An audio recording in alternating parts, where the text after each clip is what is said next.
आज हम अध्ययन करेंगे लॉक के क्रांति के सिद्धांत के बारे में। लॉक ने अपनी प्रसिद्ध पुस्तक शासन पर द्वितीय निबंध में अपने क्रांति से संबंधित विचार प्रकट किए हैं। लॉक सरकार को जनता के अधीन रखता है और लॉक यह मानता है कि राज्य का निर्माण सर्वसहमति से जन कल्याण के लिए समुदाय द्वारा एक समझौते के द्वारा किया गया है। इसलिए इस प्रक्रिया में नियंत्रण की शक्ति जनता के पास रहती है। लॉक कहता है कि यदि कोई व्यक्ति समाज या व्यक्ति समूह के अधिकारों को नष्ट करने की चेष्टा करता है या उनको नष्ट करने की योजना बनाता है, यहाँ तक कि यदि इस समाज के विधायक भी इतने मूर्ख या दुष्ट हो जाएं कि लोगों की अर्थात साधारण जनता की स्वतंत्रताओं और संपत्तियों का ही अपहरण करने लगे, तो समाज अपने आप को बचाने के लिए सर्वोच्च शक्ति अपने पास रखता है। लॉक किसी भी ऐसे सार्वभौम का विचार नहीं करता जिसके कानून बनाने के अधिकार पर कोई भी प्रश्न न किया जा सके। यदि सरकार अपनी अधिकार सीमा का उल्लंघन करती है तो जनता को उसके विरुद्ध विद्रोह करने का अधिकार प्राप्त है। जनता को यह भी निर्णय करने का अधिकार है कि सरकार अपने कर्तव्य का पालन कर रही है या नहीं कर रही है, वह इस बात पर ध्यान रखे। यदि नहीं तो जनता ऐसी अयोग्य और दुराचारी सरकार को उसके पद से अलग करने का अधिकार रखती है। और एक ऐसा शासक जो निरंकुश है या जनता को युद्ध की ज्वाला में झोंकता है, तो ऐसे सरकार के विरुद्ध जनता को विद्रोह करने का पूरा अधिकार प्राप्त है। जनता संप्रभु को सारे अधिकार उनकी सुरक्षा और संरक्षण प्रदान करने के लिए ही प्रदान करती है। लेकिन यदि इन अधिकारों की सुरक्षा में कोई कमी पैदा हो जाए, कोई खामी आ जाए, तो जनता को विद्रोह करने का पूरा अधिकार है। यानी लॉक कहता है कि सारे अधिकार सरकार को इस विश्वास से दिए जाते हैं कि एक लक्ष्य की प्राप्ति होगी, और उस लक्ष्य के सीमित होने के कारण जब कभी भी सरकार द्वारा उनकी उपेक्षा की जाती है तो वह विश्वास अपने आप ही समाप्त हो जाता है। व्यवस्थापिका सरकार का सबसे शक्तिशाली अंग होता है और उसे केवल जनता के अधिकारों जो जनता ने उसे दिए हैं उनसे ही संतुष्ट होना पड़ता है। यदि व्यवस्थापिका उन अधिकारों का अतिक्रमण करे तो जनता आवश्यक रूप से उसका विरोध करेगी। लॉक की संप्रभुता जनता में निहित है, इसलिए जनता को अपने विरुद्ध अन्याय का विरोध करने का पूरा अधिकार प्राप्त है। लॉक का मुख्य उद्देश्य यह है निरंकुश शासन के विरुद्ध संवैधानिक या सीमित सरकार का समर्थन करना। सरकार की शक्तियां तो केवल धरोहर मात्र ही हैं।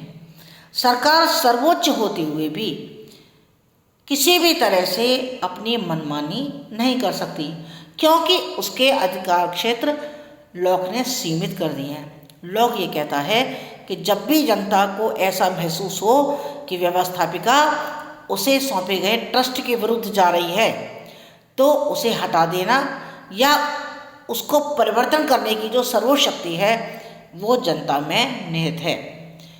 इसके अलावा जो भ्रष्ट शासक हैं उनको भी उनके पद से अलग करने के लिए लॉक संवैधानिक उपायों का सुझाव देता है। परंतु यदि भ्रष्ट या दुष्ट शासक लोगों के विरुद्ध क्रांति का हिंसक दमन करता है तो जनता को वह असंवैधानिक उपायों के प्रयोग करने की सलाह देता है। यानी यदि यह स्पष्ट हो जाए कि राजनीतिक सत्ता अन्याय के मार्ग पर चल रही है और सरकार प्राकृतिक नियमों का पालन नहीं कर पा रही है, उनका उल्लंघन कर रही है, प्राकृतिक नियमों की अवहेलना कर रही है, तो ऐसी स्थिति में लोगों के प्राकृतिक अधिकारों की रक्षा अपने आप से जनता अपने हित के लिए सरकार के विरुद्ध क्रांति करने का अधिकार रखती है। सरकार के भंग होने के बारे में लॉक कहता है कि सरकार तब भंग हो जाती है जब कानून निर्माण की शक्ति उस संस्था से हट जाती है जिसको जनता ने यह दी थी, यानी तब जबकि कार्यपालिका या व्यवस्थापिका उसका प्रयोग ट्रस्ट की शर्तों के विपरीत करते हैं। इसके अलावा क्यों होती है यह क्रांति? क्या आवश्यक है क्रांति होना, या जनता शासन या सरकार के विरुद्ध क्यों क्रांति करती है? तो लॉक ने कुछ परिस्थितियों के बारे में बताया है कि जनता सरकार का या शासन का विद्रोह कब करती है, क्यों करती है। हालांकि लॉक तो ये भी कह देता है कि जनता जब सरकार के विरुद्ध विद्रोह करती है तो इसको वो अपना एक पवित्र कार्य समझती है। लॉक कहता है कि विद्रोह करने का अधिकार जनता के पास न होकर शासक के उत्तरदायित्व पर निर्भर होता है। कार्यपालिका जब अपने विशेषाधिकार का दुरुपयोग करके निश्चित समय पर व्यवस्थापिका का सत्र नहीं बुलाती है और बिना व्यवस्थापिका की अनुमति से मनमाने तरीके से स्वेच्छापूर्वक शासन करती है, तब कानून निर्माण की शक्ति व्यवस्थापिका के हाथों से हट करके कार्यपालिका के पास चली जाती है। तब ऐसी अवस्था में जनता को विद्रोह करने का अधिकार प्राप्त है। उसके अलावा और भी बहुत सारी कारण हैं जिनके आधार पर जनता सरकार का या शासन का विरोध या विद्रोह कर सकती है, क्रांति कर सकती है। जैसे कि यदि शासन जनता की सहमति पर आधारित नहीं होता है, या यदि सरकार या शासन जनता का विश्वास खत्म कर दे। इसके अलावा यदि सरकार या शासन उस ट्रस्ट विरोधी आचरण को करे।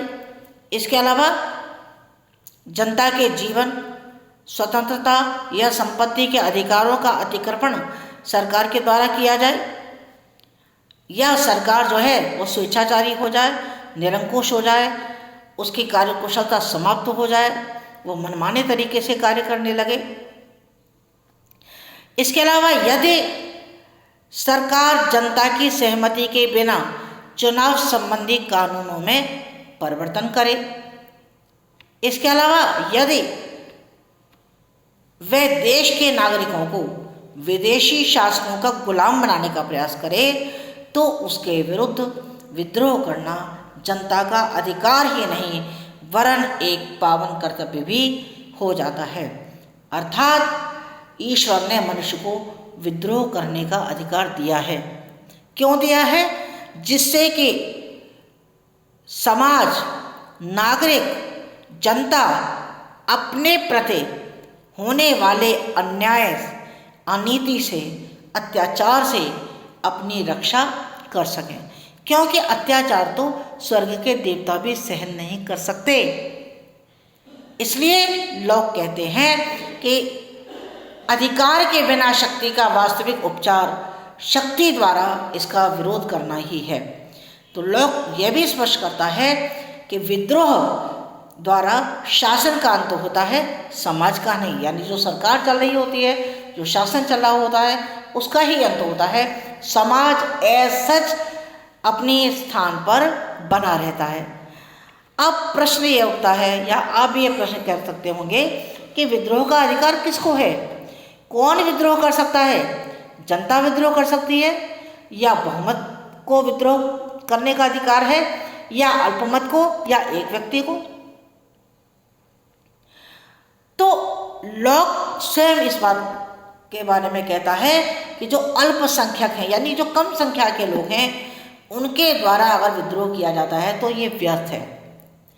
यानी इसका अर्थ यह नहीं है कि अल्पसंख्यक या एक व्यक्ति को विद्रोह नहीं करना चाहिए, यदि शासक के अत्याचारों से जनता उत्पीड़ित नहीं है तो इसके लिए बहुसंख्यक की प्रतीक्षा करना आवश्यक नहीं है।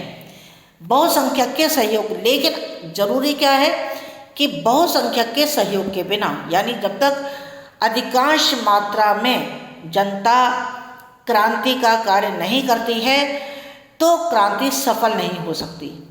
इसलिए लॉक ने अपने ग्रंथ के 14वें अध्याय में लिखा है कि एक व्यक्ति को भी विद्रोह करने का अधिकार है अगर उस व्यक्ति को उसके अधिकारों से वंचित किया जाता है, क्योंकि विद्रोह करना कोई कानूनी अधिकार नहीं है। विद्रोह का अर्थ है अंधकार में छलांग मारना।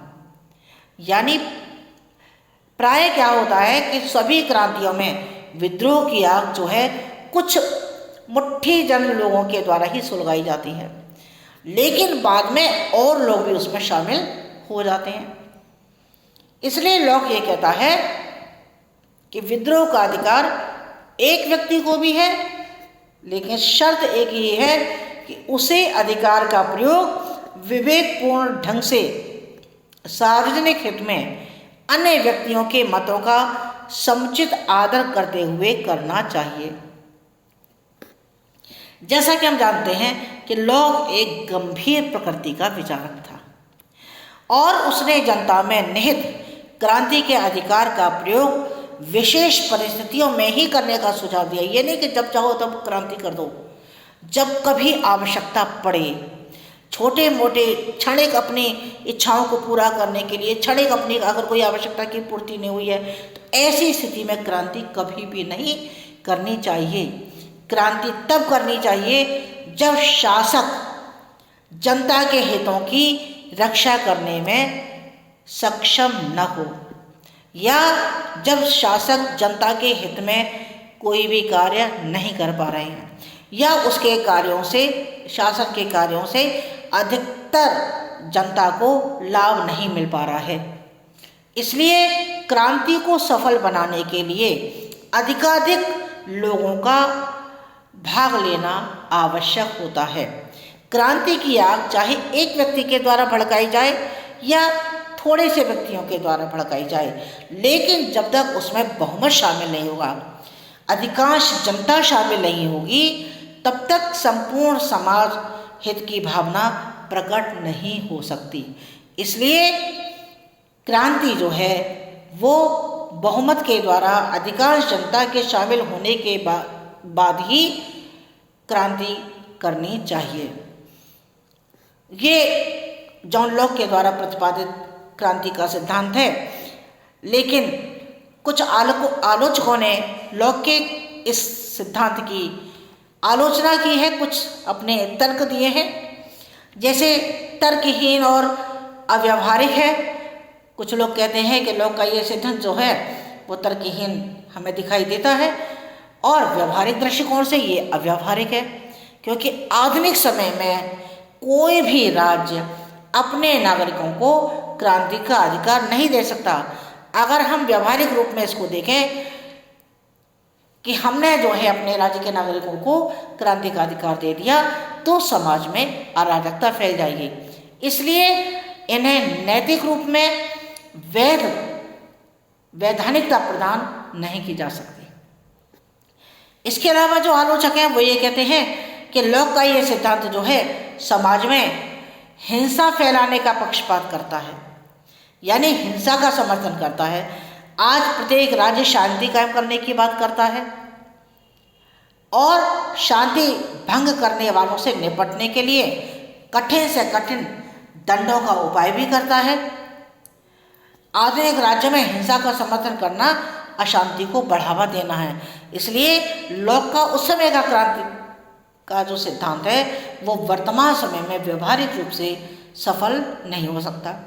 इसके अलावा क्रांति का जो बहुमत है वो समर्थित होने पर भी, यानी चाहे कितनी भी जनता उसका समर्थन करे, फिर भी इसको वैधता प्राप्त होती है।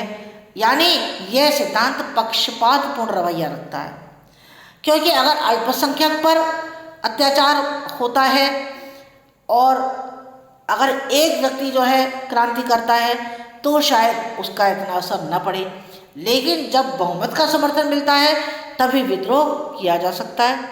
इसलिए यह सिद्धांत बहुमत का अल्पमत पर अन्याय करने का दोषी समझा जाता है। इसके अलावा लॉक ने क्रांति की प्रक्रिया को स्पष्ट नहीं किया। उसने केवल ये बताया है कि यदि शासक अन्यायी हो जाए या जनता के हित में कार्य न करे तो जनता विद्रोह कर सकती है, लेकिन उसने ये स्पष्ट नहीं किया है कि लोग इस क्रांति की कार्यवाही यानी वो प्रोसेस, वो प्रक्रिया क्या है, उसका रूप क्या है, कि किस तरह से वो क्रांति को अंजाम देंगे। तो सेवाइन कहते हैं कि लॉक ने विद्रोह संबंध जो विषय है उसे अपने सभी तर्कों में विधि संगत शब्द का प्रयोग करके पूर्ण और शायद अनावश्यक भ्रम उत्पन्न कर दिया है। यानी स्वयं लॉक द्वारा क्रांति का समर्थन इस बात का स्पष्ट संकेत देता है कि विधि संगत कार्य सदा न्यायपूर्ण और नैतिक नहीं हो सकता। भाई तभी तो विद्रोह का कार्य होगा कि अगर कोई भी शासन या सरकार विधि संगत कार्य कर रही है तो भी वो न्यायपूर्ण और नैतिक नहीं हो सकता है, जिससे कि जनता को क्रांति का कार्य करना पड़ रहा है, क्रांति जैसे प्रोसेस की आवश्यकता पड़ती है। इसका मतलब ये हुआ। इसके अलावा एक और विचारक हैं रसेल, वो ये कहते हैं कि लोग ये कहता है कि अन्यायी शासन के विरुद्ध विद्रोह अवश्य करना चाहिए, लेकिन व्यवहार में क्रांति के कार्य की प्रक्रिया तभी सार्थक हो सकती है जब किसी संस्था को यह निर्णय करने का अधिकार है कि शासन कब अन्यायी हो गया, कब अवैध हो गया, कब वो नैतिकता पूर्वक अपना कार्य नहीं कर पा रहा है, या वो कब वो अनैतिकता के रास्ते पर चल रहा है। लॉक ने इसकी कहीं पर कोई व्यवस्था नहीं की है, तो लॉक इस बात को भूल जाता है कि मनुष्य कितना भी ईमानदार हो पूर्णतः निष्पक्ष नहीं हो सकता।